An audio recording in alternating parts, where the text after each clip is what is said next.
ஒன்று தான், அம்மா ஒன்று தான், அப்பா ஒன்று தான், அவங்களோட பொருளாதார சூழல் ஒன்று தான். ஆனால் பூர்வ ஜென்மம் அந்த 2 குழந்தைக்கு வேற வேற. அதையும் சேர்த்து பார்த்து சொல்லணும். பூர்வ ஜென்மத்தை பார்க்கறதுக்கு ஜோசியம் பத்தாது, ஞானம் ஒன்று.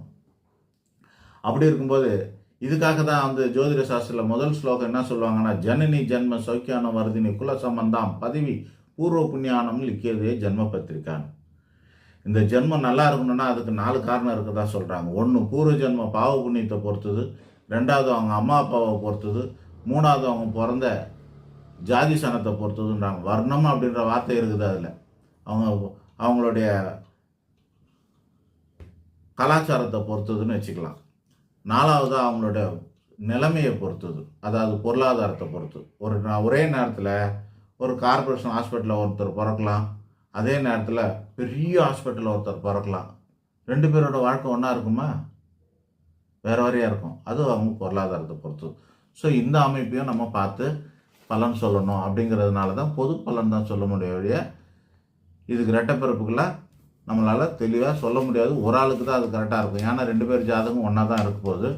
அதனால அந்த அமைப்பு இது மட்டுமா, வயசுக்கு ஏற்ற மாதிரி வேற பலன் மாறும். அது என்னது, அது பெற்றோர் அமைப்பை பற்றிலாம் சொல்கிறாங்களே. ஏன் அப்படின்னா, சில பேர் வந்து குழந்தை ஜாதகத்தை காமிச்சு அம்மாவுக்கு எப்படி இருக்குது அப்பாவுக்கு எப்படி இருக்குன்னு கேட்பாங்க.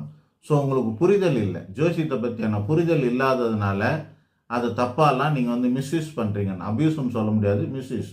உங்களுக்கு அறியாமைனால அதை தெரியாமல் நீங்கள் பயன்படுத்துகிறீங்க. இப்போ 12 வயசு வரைக்கும் நடக்கக்கூடியதுக்கெல்லாம் என்ன சம்பவம் நடக்குதோ அதுக்கு யார் காரணமாக இருப்பாங்க? பிரதானமான காரணம் பெற்றோர்கள். பெற்றோர்கள் கர்மாவே பிள்ளையை வந்து சேருகிறது. இது எப்போ வரைக்கும் சேருது? 12 வயசு வரைக்கும் அந்த மாதிரி நடக்கும். இது என்ன 12 வயசு அப்படின்னா, குரு பகவான் ஒரு ரவுண்ட் அடிக்கிறதுக்கு 12 வருஷம் ஆகுங்க. அது என்ன சொல்லுவாங்க, நாங்கள் குரு வட்டம்னு சொல்லுவோம் தமிழில். சமஸ்கிருதத்தில் அது என்ன சொல்கிறாங்கன்னா குரு பர்யாயம் அப்படின்றாங்க. எனக்கு அது வரல, சரியாக வராதனால பர்யாயம். அது பேர் என்ன? குரு பர்யாயம், சனி பர்யாயம். சனி பர்யாயம்னா ஒரு ரவுண்ட் அடிக்கிறதுக்கு சனி பகவானுக்கு 30 வருஷம் ஆகுது. குரு பர்யாயம்னா ஒரு ரவுண்ட் அடிக்கிறதுக்கு 12 வருஷம் ஆகுது.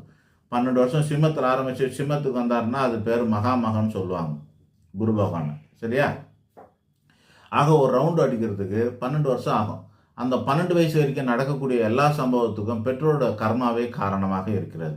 12 வயசுலேருந்து 24 வயசு வரைக்கும் 2வது ரவுண்டு அடிக்கிற அந்த குரு பகவானோடது பாதி அம்மா அப்பாவுடைய கர்மாவும் பாதி இந்த பிள்ளையோட கர்மாவும் சேர்ந்து நடக்கும்.